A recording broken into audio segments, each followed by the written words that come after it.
on, guys? Welcome back to this week's episode of Outside the Arena. I'm Griffin Seneca, joined alongside my co-host Devin Bernstein. Once again, we're back. NFL Combine going on this week. Been fun to see the players running their 40s, doing the interviews. We had a crazy game in the NBA between the Lakers and the Clippers. We're going to touch on that in a second. NFL free agency on the horizon now, I believe, around 10 days or so from when we're filming this. So, lot to be excited about for sports fans. But like I said, we're going to talk about that crazy game between the Lakers and the Clippers to start. Kind of, took the NBA world by storm a little bit. LeBron James kind of going super sane in the end. The Lakers won it 116 to 112. I think they played yesterday or since, and then yeah, they played the Wizards and won in OT. So they've been in some crazy games this week. Obviously a team that gets a lot of attention. Your thoughts on this game, Dev? I know Paul George wasn't in there, so it's not a full, healthy or true representation, I guess, of the Clippers, but your thoughts on that game and just the Lakers in general. Yeah, I mean, look, the Lakers kind of made this improbable run last year, and, everyone kind of expected that they would either stay healthy and be much better this year from the get-go, or they would, struggle with injuries, whatever, and kind of be in a similar position. And in a weird way, they haven't really struggled with injuries, especially to their top players, and they haven't really been good enough to be like, oh, they're going to definitely make the playoffs. Like right now, they're in the ninth or the 10th seed, which would mean two must-win games just to get into the playoffs.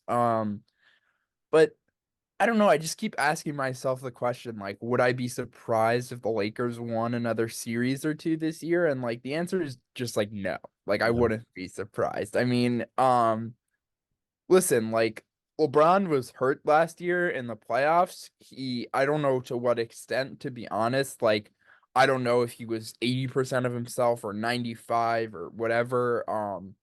But like the LeBron we saw against the Clippers a couple nights ago is not someone who anyone wants to see in the playoffs.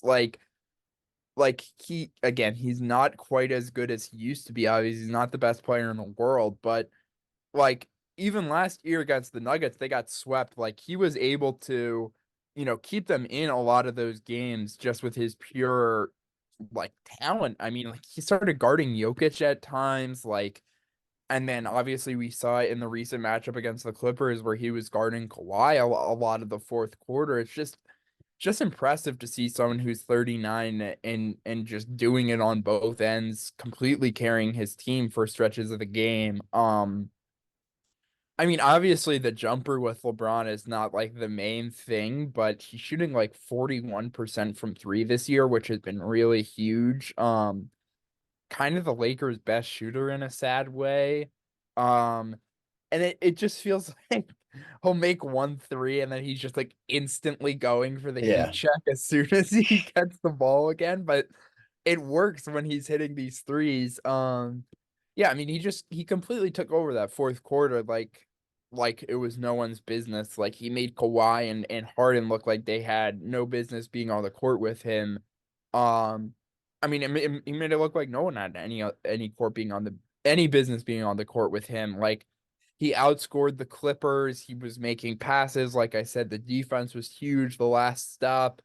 Um, and I guess it's just interesting because the Lakers seem to find themselves in the position where they play horribly for 3 quarters and then have to play like 100% perfect for a quarter, and then they kind of pull these games out weirdly in random ways. And I don't know. It's just like you've got LeBron, you've got AD.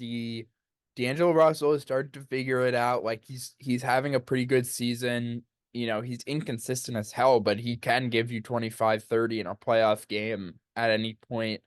Austin Reeves, I did expect him to kind of be the big improver on this team. And he hasn't really improved, although he hasn't been bad. So I guess it'll be interesting to see what that's like. But again, it's just like if the Lakers get into the dance, and especially if they play a team like the Timberwolves or the Thunder in the first round, it's like, yeah, I'm sorry, like they might win that series, guys. Like especially the Timberwolves where they have the size to kind of get in their heads. They're kind of similar teams where they don't have a ton of shooting. They have a really good defensive big man and a few star offensive players to kind of keep the offense together, but struggle with shooting especially. So I kind of feel like the matchup there is similar, and it's just gonna come down to, who's able to get the tough buckets. And again, it's LeBron James in a you know at the end of a few close games, you're probably taking him over most of the guys in the world, even if he's not, a top three player at this point. Um, yeah, I mean, listen, the Lakers, they're in the constant tough position of trying to say we're gonna be horrible once LeBron leaves anyway, but we can't be so horrifically bad where we don't have a single pick or asset that we have looking forward. But it's also like you have one of the best players of all time in the very end of his career. So it's a super hard thing to balance. I still won't, will never get why they haven't addressed, getting a sharpshooter at the last two deadlines. It's just like these guys feel so easy to find and they just make your offense so much better. Bojan Bogdanovic went for less than a first round pick. I mean, and Grimes as well, but I'm sure they could have figured something out to get him or Burks or both. But again, it's like they have the defensive personnel. You have LeBron and AD. I'm giving them a puncher's chance in basically any series. Yeah, I mean, I guess the biggest question in terms of how far they can go would really be how like how great is LeBron at this point in his career? Like, can he give you, 38 and 9 for an entire playoff run? And that's so ridiculous to say because he's 39 freaking years old, but like it feels like that would be their best chance unless AD goes like completely scorched earth, which just feels like it's not gonna happen, to be honest. Yeah, I mean, listen, like the Lakers always get so much attention because, they have LeBron and it's a historic franchise and, they won all the championships and people get really tired of them, but like sometimes you just got to appreciate what we're watching. Like this dude is 39 years old. He has a son who's playing college basketball and he just completely took over a game against a top flight NBA contender. Like that's pretty freaking awesome. And I've just been happy to see a lot of people appreciating it because I would say until around the bubble, I never appreciated that I get to watch LeBron James all the time. And, once he retires, I might not ever watch a player as good as him in basketball. Um, but although Wembanyama's probably gonna change that.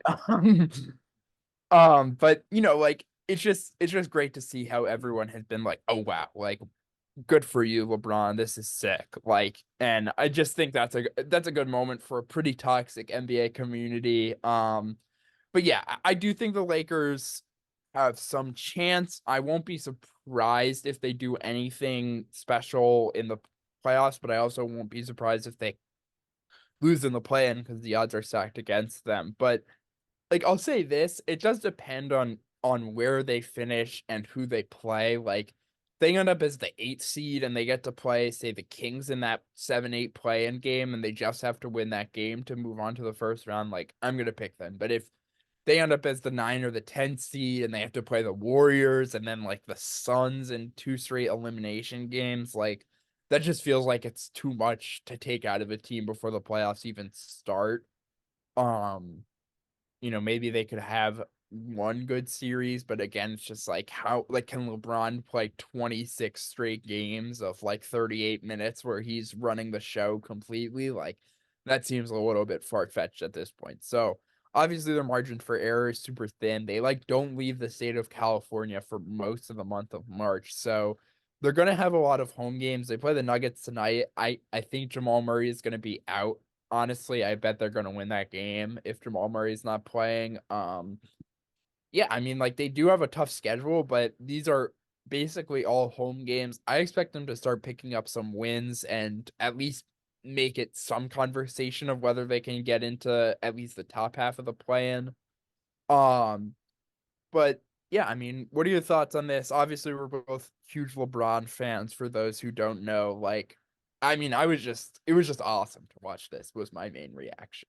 Yeah, I think Skip Bayless tweeting like great game from LeBron James. I mean, says about everything you need to know. I mean, it was a great performance. Some crazy quotes in the press conference after from Darvin Ham, but yeah, you know, this is what the Lakers can be. LeBron is still one of the best players in the NBA. Anthony Davis at his best is one of the best players in the NBA, and they have solid guys around them. Rui Hachimura, Austin Reeves, D'Angelo Russell, is a solid scorer. So they've got the pieces, and we saw it last year. I mean, they're capable of making a run. It's just, they just don't have that consistency whatsoever. I mean, I was looking at the standings just now, and um the they're very good at home. They're 21-9 at home, but they're just terrible on the road. Like they cannot win a road game to save their life. So yeah, it kind of is what it is with them. They just got to switch gear because, like you mentioned, like they're right now in the 10 seed. They are only, 3 games out from that 6 seed where they won't have to be in the play-in, or 1.5 from the 8 where they would get 2 chances at least. So by no means are they, screwed. And it's funny because you look at the Eastern Conference standings and they would be like, right in the 7-8 range. I mean, I thought it was actually gonna be higher. They'd be around 6 even. So um, you know, they're gonna have to play good basketball down the stretch, but this is where LeBron historically has, stepped up, and when the moments, excuse me, Well, I see. when the lights are bright, that's when LeBron is at his best. So, um, yeah, like I think you covered it well. The Clippers are a very good team. I mean, obviously, I think Westbrook just fractured his hand and Paul George was out in this one, but they're gonna be around. I mean, the whole West right now is super interesting because especially those top 2 teams so young. I mean, it's crazy Minnesota is the number one team in the West, but it's going to be a really fun playoffs in the West. I mean, there's so many. You look at Phoenix is number 5. They got KD, D Book, and Bradley Beal. I mean, it's going to be a really fun playoffs in the West. I think this Lakers Clippers game was kind of just a preview of what's to come. So super exciting, I think. Agreed. Yeah. You want to move on to free Yeah, agency? let's do it. Okay, so yeah, I mean, um, I think yeah, I don't remember the exact date it starts, but it's like around a week and a half or Yeah, so. I would imagine it's like the Wednesday. It's probably like 13th or something like that would be my guess. That does sound right. So yeah, I mean, we just have some guys we want to talk about in terms of like where we think they could be headed, tag possibilities, some what we think a deal could look like. Obviously, we're no GM, so we don't know exactly what it'll look like, but the first guy, obviously the probably the biggest fish, probably the best overall player would be Chris Jones. I mean, I'll just start from off the bat. Like, I don't think he's looking to get out of Kansas Yeah. City. I think the only situation he would leave is if Kansas City offers him, say a 2 year, $50 million deal, and someone else offers like a 4 year, $135 million deal. Like, I just don't see him leaving unless the money would suggest that you'd be stupid not to. I think they're gonna try to find a way to make it work here. Probably a shorter term deal, both because of age and the Chiefs' long term, salary cap. They just have a lot of guys that they're gonna want to pay eventually. Yeah. Along with that Mahomes contract, of course, which I do expect them to restructure. In terms of where else I could see him going, it always feels like the Rams are just kind of due to like get a superstar at some Yeah. point. Um, Again, I don't see him doing that necessarily. I don't see him going anywhere else. Yeah. Like I said, but if he does go somewhere else, I feel like the Rams could be sneaky. Looking at top salary cap teams, a lot of these teams suck. I don't know why he would want to go there. Like the Texans could be really interesting, Yeah. and then my dark horse that I guess if I had to pick a team he's going to besides the Chiefs, I would say the Lions. They're desperate for some star power on that defense. They have money. They have a winning culture. They could make an offer that would at least be intriguing to Chris Jones, but like I said, like he feels like someone who's probably going to be a Chief for life. Like Yeah. he's won 3 Super Bowls. He's one of the best defensive players in the league. He's made a ton of money. He can continue to make a ton of money. So unless there's just a huge difference in his offers, I do see him staying with Kansas City. How about you? Yeah, I feel the same way. I mean, I think you covered it pretty well, so I'm not going to go too in depth. I think from what it sounds like too, they're working on a deal that they're hopefully going to get one done, and he's just that key part of the defense, and they know that, and they don't want to see him go anywhere, and I don't think he wants to go anywhere. So, yeah, I think they'll get a long-term deal done. I think Chris Jones will be a Chief for life. So that's all I got. Moving along to the next player, Kirk Cousins, the top quarterback available. It's going to be interesting to see the contract he ends up getting because I think it will be big, but he's also coming off the torn Achilles. So be interesting to see where teams keep that in mind. Outside of Minnesota, I know Atlanta's been mentioned as a potential landing spot. What are your thoughts on this one, Dev? Yeah, I guess my first thought is the place that should be getting brought up more, and there's definitely a level of maybe this team just isn't looking for Kirk that much.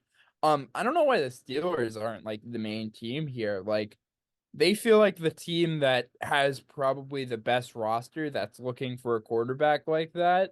Besides I guess the Vikings. Yeah. And it just feels like Tomlin would love to just have like a no nonsense, proven veteran quarterback type. Um, they've been rumored for a Tannehill. They clearly value having a Mason Rudolph who's a veteran backup type in the locker room, which again, I don't think Mason Rudolph should be your starter, but I can understand why he's someone you care about as a backup who showed he can play. Um, Another weird surprise. I thought that dude really sucked. But yeah, back to Kirk, like this guy has been in free agency so many times it feels like back in 2016, like he got tagged like time Yeah. and time again by the at the time Redskins, now the Commanders. And then obviously signed a few huge deals with the Vikings. I believe both of them were fully guaranteed. So I expect him to get paid. He had what I would consider his best season last year from when he was playing. Just on a per game basis. It was the only year where I saw Kirk and was like, okay, this guy's like a really, really good quarterback. A top end quarterback, a difference maker, who elevates his team. Um, like we saw that Niners game. I'll be honest, I'm really in on Kirk Cousins if I'm the Vikings, obviously trying to retain him. I'm really in if I'm the Falcons, and I'm really in if I'm the Steelers. Like these are good rosters. The Falcons, it would be a little bit interesting. Like I'd imagine that this would be like the perfect like Kyle Pitts would just be licking his lips. But at the same time, he has like 3 touchdowns in his career, so it Yeah. just feels like there's so much variance with how his career pans out. Similar thing could be said with Drake London. Like, I feel like he's a good player, but the production really hasn't been incredible. So I guess those two guys are just interesting in terms of like could Kirk get 1,200 yard seasons out of both of them because that instantly makes the signing really worth it. Yeah. Obviously, you've got Bijan, good offensive line. I like the Raheem Morris hire.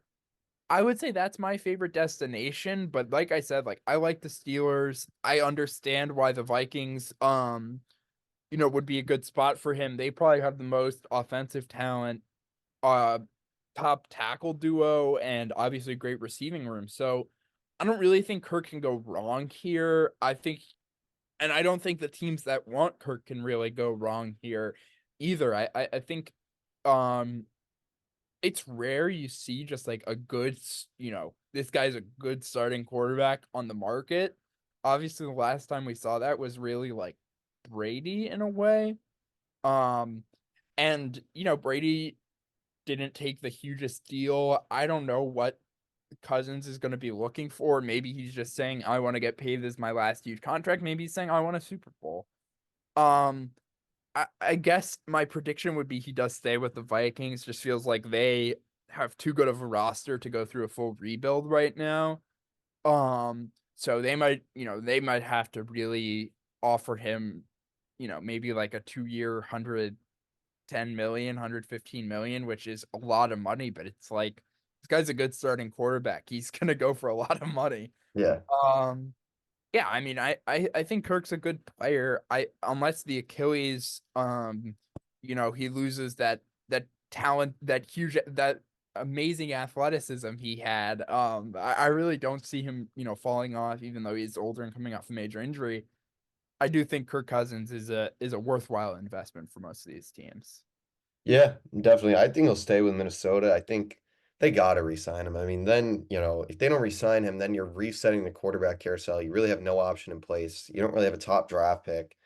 You're probably then thinking about a Bo Nix, a Michael Penix, a JJ McCarthy as the franchise quarterback. And when you have a guy like Justin Jefferson, I mean, I know, is Kirk Cousins good enough to go win you a Super Bowl? Probably not. But, are any of those guys going to be? Like, who knows? I mean, I don't know. I'm not a big JJ McCarthy guy. Penix, I think he's shown that superstar potential. Will it translate to the NFL? That'll be interesting. Bo Nix can see kind of being like a Baker Mayfield kind of like this season level starter, like kind of average. Um, so I don't know. I feel like Kirk, it's worked out. He knows the system. It seems like the players really like him. I mean, Jefferson, it seems like really loves him. And, I think obviously getting a Jefferson deal is the probably top priority, but I think Kirk is almost just as important just because you need someone to throw the ball to Jefferson. And, I think that should be Kirk Cousins. So, kind of boring, but I'm gonna say he stays. This next name, I think he's gonna get the franchise tag, so I won't even really go into it. It's Josh Allen, the defensive end, not the quarterback. So I'm gonna say he stays in Jacksonville. I feel like, he had a crazy season last year. I think he had like 17 and a half or 18 and a half sacks. So if they don't get a long-term deal done, they probably will in the future, but I don't think he's going anywhere. So I'm not even gonna really spend much time on this one. Yeah, no, agreed. The only thing I have to say about this, situation is that I think the Jags have made a lot of mistakes in the last couple years. With the Trayvon Walker pick and not extending Josh Allen earlier, it just feels like, you know, they've kind of messed this edge group up a little bit to where Yeah. they could be cheaper and better than they are. But you're right. I mean, there's no way they're just gonna let him out the building like that. Like they're franchise tagging him if they can't come to a deal. I'm almost surprised they haven't even announced that already. Yeah, I don't know. Who knows? But again, yeah, I do expect that to happen. Moving on, almost a similar situation. Brian Burns, although I would say there's more of a likelihood he's on another team next year, but I do doubt that that's from free agency. My guess would be he either gets tagged and extended, or tagged and traded. I think Brian Burns is a really good player. I think he can be maybe not the best pass rusher in a super elite unit, but I think he could be at least your number one edge in a good pass rush unit. You know, very athletic, has potential. He's still pretty young, coming off his first deal. A lot of times we don't see edge rushers really, reach their potential or their ceiling until, middle of their second contract, which is what we're looking at for Burns. So I do think he's someone who it's like, yeah, I get why the team would say this is going to be our big move of the offseason. And for the Panthers, it's like their number one priority has to be salvaging the Bryce Young situation. And if you were to get, you know, say the Eagles call and say, "Hey, we'll give you pick 20," and maybe Hassan Reddick, who's on the trade bet block, could get involved in that deal somehow.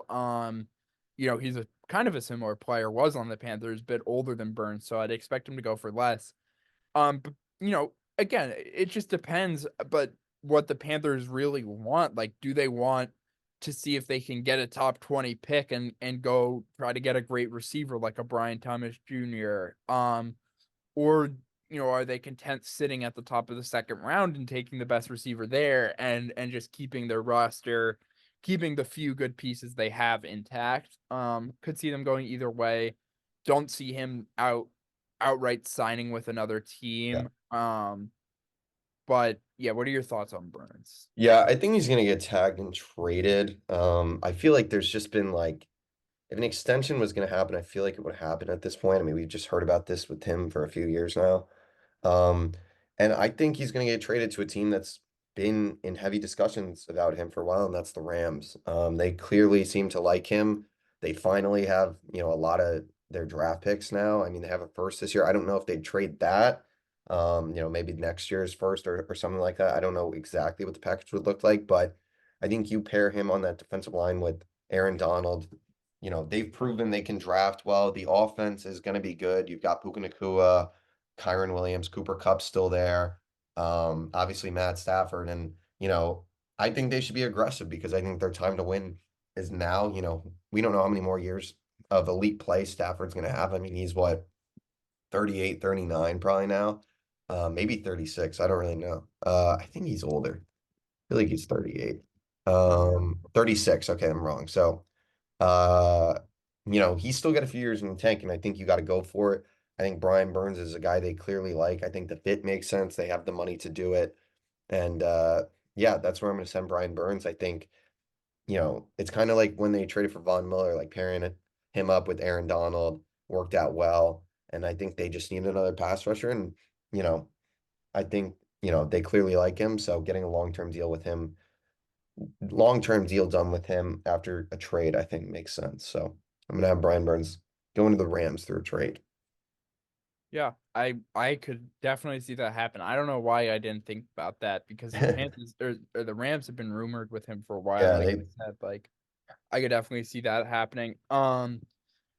Next up, Mike Evans, who I believe there was a report that it's unlikely he gets the tag just because that number would be bigger for some reason based off his previous contract. I don't really understand how the franchise tag works, where yeah, sometimes it's how more can he still money. get the tag? He's like 30. Yeah. Yeah, I don't really understand how that works. But yeah, I mean, obviously the doomsday scenario here is him just saying fuck you guys and going to the Chiefs probably. Um like because I mean I feel like he and Mahomes would just have like unreal That would be chemistry. nuts. Yeah. I mean Mike Evans is such a good deep threat, like just a huge body, has the athleticism to separate still. Great hands. One of the most consistent receivers of our generation. This guy is an absolute stud and is still playing at a Hall of ridiculous, Famer. yeah, Hall of Famer, Hall of Famer. Still playing at a ridiculously high level. That being said, I don't know exactly who would stand out as a huge Mike Evans team besides the Bucks and the Chiefs. He's a bit older, probably not a top eight receiver. Yeah. Um, Again, this is no slight to Mike Evans, but he's not, I guess, someone who would be considered, some elite, groundbreaking Yeah. weapon, top of the market type guy. But I do expect him to get a very big contract, probably his last very big contract. I don't know because the Bucks don't have enough cap space to keep both Baker and Evans. And it feels like you kind of only want to keep one if you're keeping the other in a weird way. Like I'm not sure if I would want to bring Baker back on a long-term deal if I'm getting rid of his wide receiver one. And I'm not sure if I'd want to bring Evans back on a long-term deal if he doesn't have a quarterback. So I don't really know what happens here. I guess they can, kind of just push the money into the future, restructure some contracts and say we got to keep Baker with the season he had and we can't let Mike Evans go. But I've just had a gut feeling for a while that that dude's heading to the Chiefs. I just feel like that would be like the fuck you move of the offseason. That just feels like what's happening to me.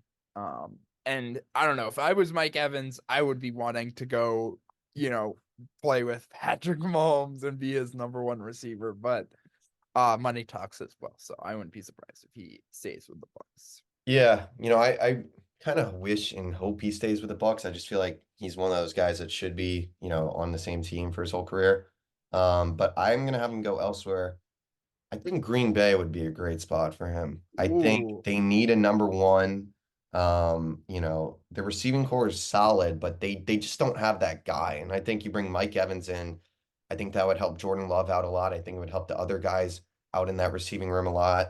And then all of a sudden, you still got Aaron Jones there. Like that's probably one of the better offenses in the entire NFL. So I think that's a move that I really like a lot.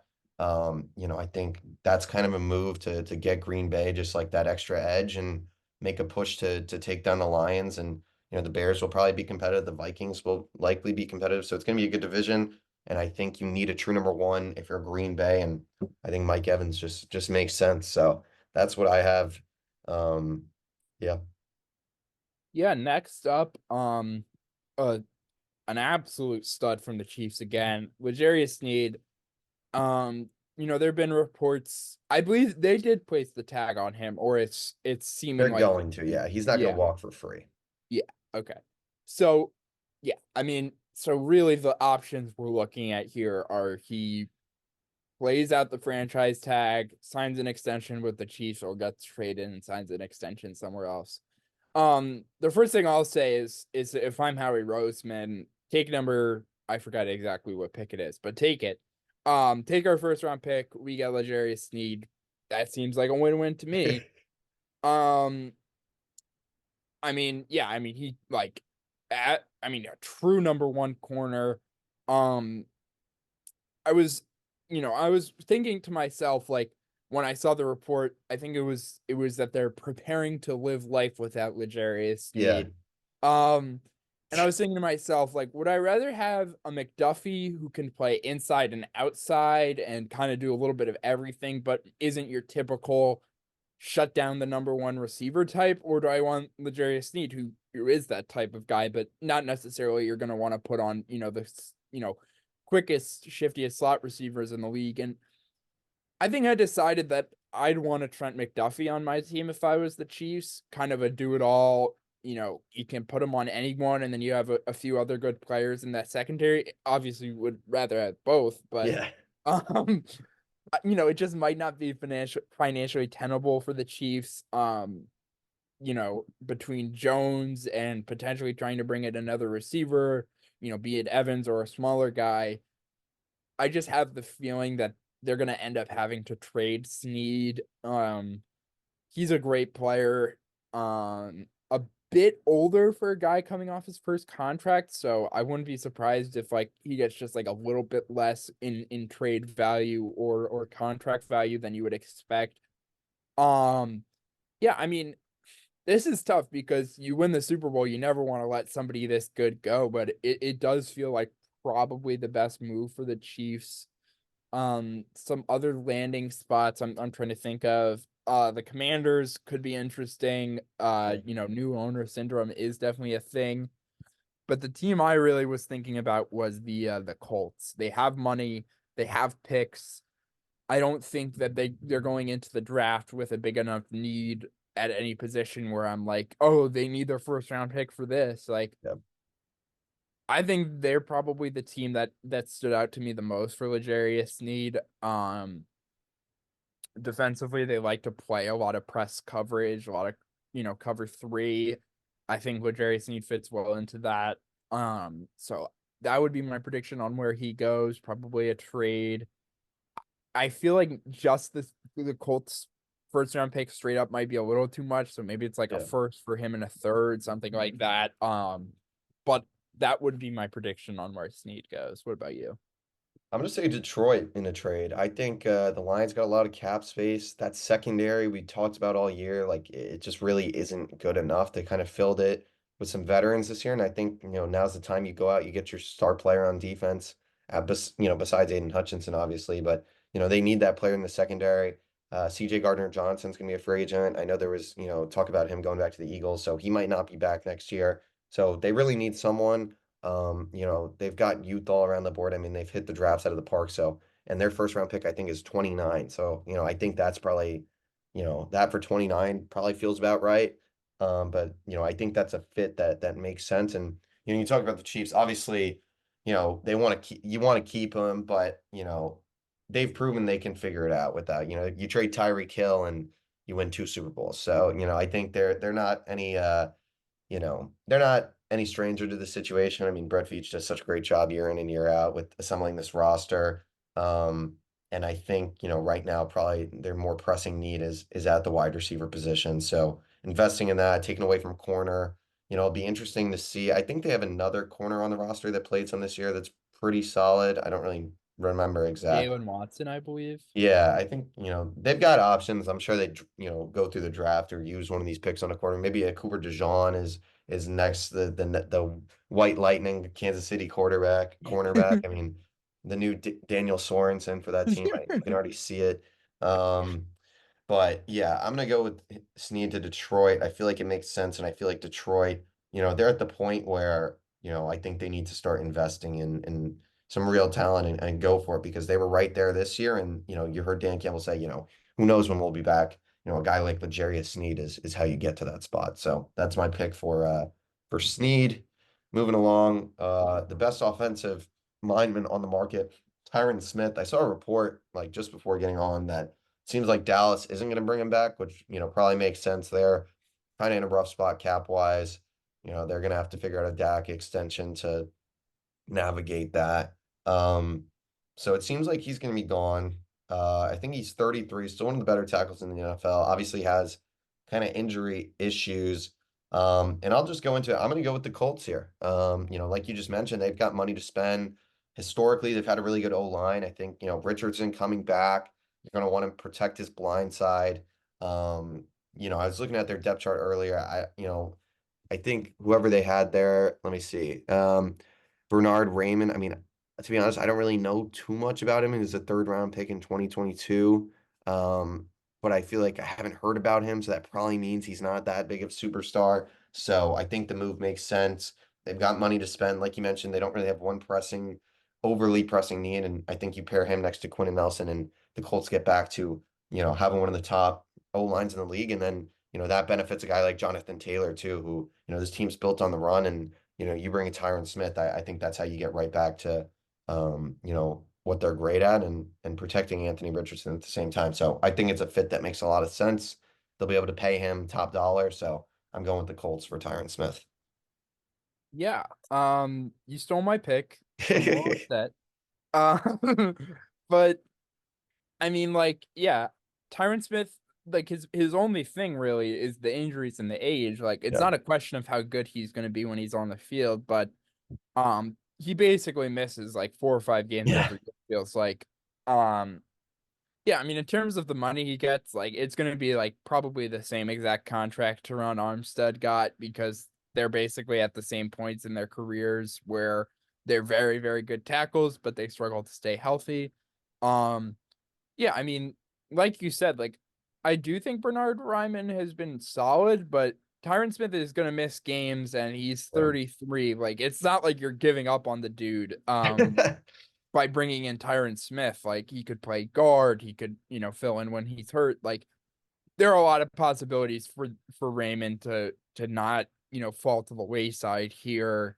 And like you said, like he hasn't been some like all pro Yeah. stud that you're like, I can't get rid of this guy.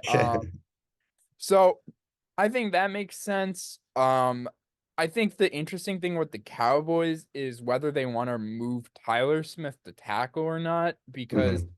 he was so freaking good at guard that I would be inclined to just say you're a guard. But at the same time, the right tackle situation's a mess because Terrence Steele sucks, and you probably don't really have the money to bring back Tyron Smith. So you might need two tackles without much money.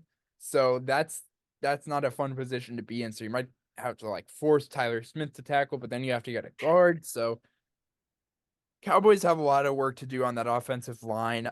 I wouldn't be shocked if he does find his way back to the Cowboys just Yeah. because I don't know how many other teams are a perfect fit. Like even like the Colts, like we said, like they're not a disaster at tackle to where they need a Tyron Smith desperately. So I mean, I could see him, just saying, okay, I'm not gonna go end my career with another team because, they offered me $2 million more. I'm gonna be a Yeah. Cowboy for my whole career and not have to worry about moving my family and whatever.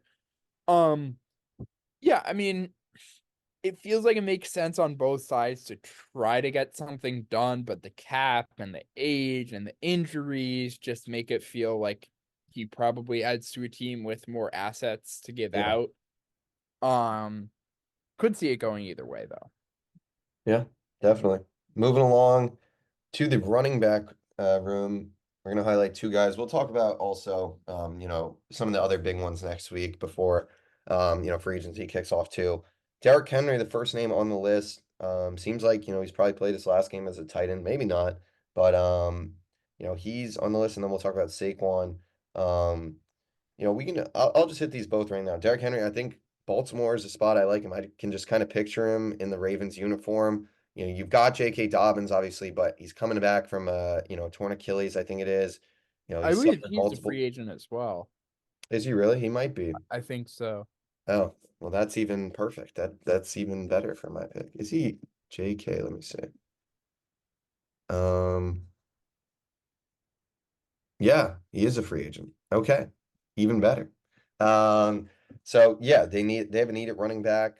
They've got a good line. I think it's a guy that makes sense. They kind of always have a few guys there, like a Gus Edwards type, Justice Hill. I know they had Keaton Mitchell kind of broke on the scene, but then I think did he tear his ACL or something? Yeah. So, Yeah. um, I think getting someone established like Derrick Henry, for the run game there, you can still work in guys like Mitchell or I don't know if Gus Bus is coming back or if he's a free agent, what the deal is. You still mix those guys in, but having a workhorse like a Derrick Henry guy who can punch in, I think would add a lot to them. So I think Baltimore's a spot, probably on a shorter term deal, like 1 or 2 years. I don't think Derrick Henry is probably going to get more than that at this point. So I think it fits with, where they're at cap wise and kind of just need for this team, which, isn't much. Obviously, they have to bring back if they can. What's his name? Justin? Matabuike or Yeah, something. he just might be too expensive at the end of the day. So, it is what it is. And then real quick, Saquon, this kind of got some steam the other day. I think Houston, it makes too much sense. I think he should just chase the money at this point. Houston, I think, will throw it to him. And you look at that offense then with Stroud, Saquon, Nico Collins, Tank Dell. I mean, holy cow. I think they should bring back Dalton Schultz as well. I think he only signed a 1 year deal. He was pretty good for them. That offensive core, I mean, holy cow. And Devin Singletary was good for them this year, give him credit. But, Saquon would just, I think, elevate this team to another level. So, he can catch the ball out of the backfield as well. To me, it just makes a lot of sense. So those are my two picks for the running backs.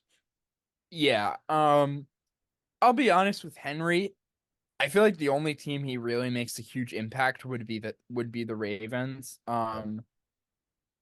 I mean, other side note that just popped into my head. I feel like Gus Edwards is going to be on the Ravens for like 7 more years and just like be the RB2 Always is forever. there, just 20 tutties a year. Yeah, exactly.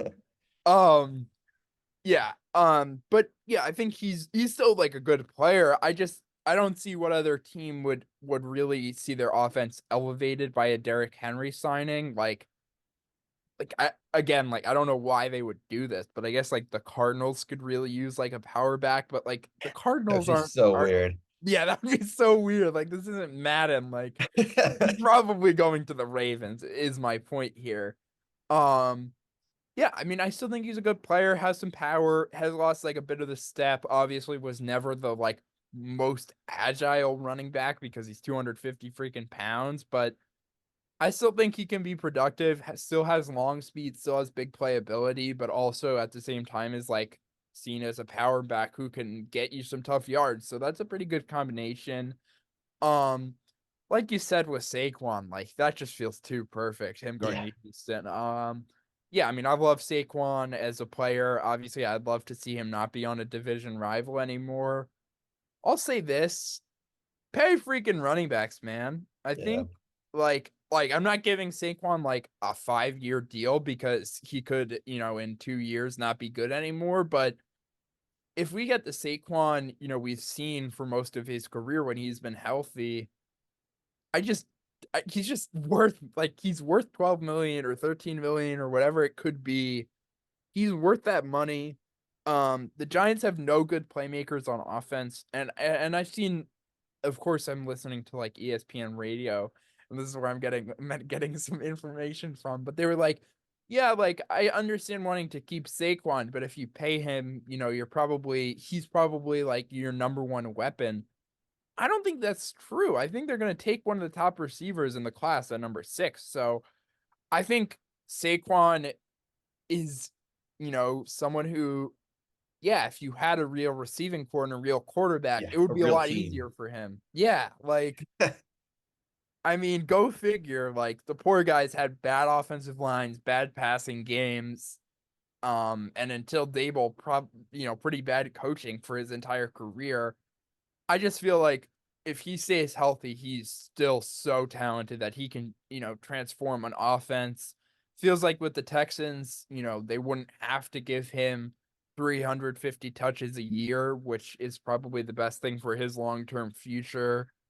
Um, so that feels like the team that makes sense to me. But again, if I'm the Giants, like, I mean, I guess he's not necessarily aligned with your timeline. Like by the time the Giants are really good, which I'd imagine they're planning on, like, trying to build up the roster this year, see if Daniel Jones can be a starting quarterback. Yeah, Um, and then think about, what you want to do. So it just feels like they're a few years away. So I guess I would get it from that perspective, but I just feel like Saquon's too good of a player to let go for like under $15 million a year. yeah. Um, so I do feel like the Giants, come to their senses and say we're keeping you at all costs. Interesting. Yeah, Interesting. Yeah, yeah, Saquon will be interesting. I yeah, was looking because at his stats too, and it's like I think also like you just gotta take into account that he's been on a terrible offense with a terrible O line. Like I think him and Houston, not that their O line is like some generational talents on there, but I mean it's better though. better, yeah. Like, and I think, with at least their passing game too, we're not gonna see teams just stack the box with every freaking person. Last guy, Bryce Huff, um, had a great year with the Jets. He said it himself. He's going where the money is, which you gotta respect. I mean, you know, uh, an undrafted guy like him, potentially getting a contract, maybe 20 million a year. I don't know, maybe a little less, but like go after it. I'll go. I think a team that makes too much sense is the Commanders. They Stop stealing traded. my picks, man. We have all the same picks. Yeah. And we literally created this list like an hour ago, right before the show. So we haven't even had time to think about it. But yeah, I think they've got so much money. I don't think they're really in the spot where they should be signing some of these guys like a Tyron Smith or going after a Mike Evans or one of these running backs. Like it doesn't make sense with their timeline. They're going to draft a quarterback this year and kind of just reset. But I think Bryce Huff makes sense. He's still young. He would be a great pass rusher for them. And you got to use your money on someone. I mean, you can't let just $100 million just rot. So Bryce Huff makes sense to me. I think it would be a good signing for them and can be a key piece of that D line going forward. So yeah, I'll go with the Commanders. I'll keep it short and sweet. Yeah, I don't have too much else to add here about the Commanders. Like they need edge desperately. I think he might be a better player or a similar caliber player to a Chase Young, who they just traded. The other team I could see making sense here would be the Cardinals for similar Yeah, reasons. I They like that they have a actually. lot of money. They have a need at edge. They need to spend money on someone. Um, so I guess it almost just comes down to which shitty team wants to pay more for him. Um, although I do think Bryce Huff is a very good player. I don't think the Jets make sense both because of cost, team needs, but mainly because they spent a first round pick on an edge rush for the last 2 years, which I don't get that. Yeah, Well, I the can see Jermaine makes sense. I mean, Jermaine that he makes had sense. three Jermaine picks makes that sense. year. Jermaine's been great too. I mean, he had a Pro Bowl caliber season, but yeah, last year, and you've got JSN, Addison, who's the other one I'm trying to think of? Um, Flowers. Yeah, you could add one of those guys and then extend Huff, but now you have question marks at both those spots. Yeah. Yeah. Yeah, Jets have definitely made some mistakes. They had McCole Hardman sending the plays away to the Eagles. I mean, oh my God. They still beat us though. Yeah, I know. It didn't even matter. Um, yeah, I mean, I guess I was just thinking about like what teams are gonna have a very important off season coming for them. And I think the big one that comes to mind for me is the Bears.